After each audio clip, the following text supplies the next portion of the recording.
Hey guys, welcome back to Auto Repair guys. Our mission here at the garage is to save you guys as much money as we can. That's why we make these absolutely free videos guys. Let's go ahead and start on it now.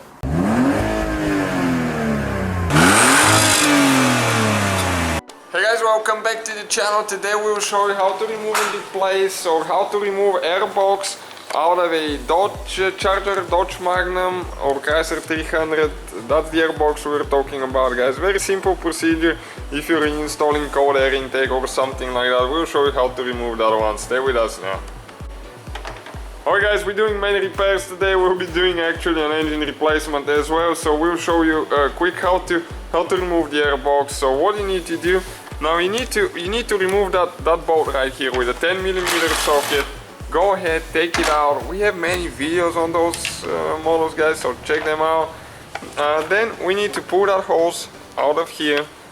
Okay, that's a vacuum hose here, breather hose, whatever it's called.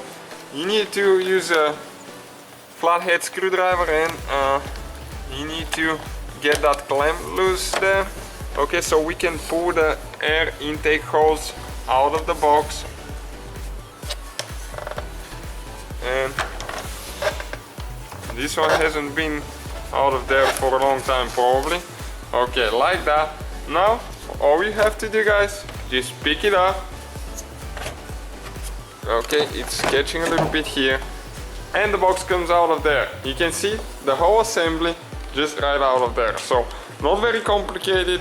That's how we install it as well guys, in reverse order. Thank you for watching and don't forget to subscribe. Please help us grow that channel together so we can help more people. So guys, hopefully the video was helpful. If you have any questions, don't hesitate to let us know. Now check out our YouTube channels guys. We have more than 19,000 free repair videos that can save you thousands of dollars in future repairs. That's why we make these absolutely free videos. Hopefully the video will be helpful. Thank you for watching and see you guys next time.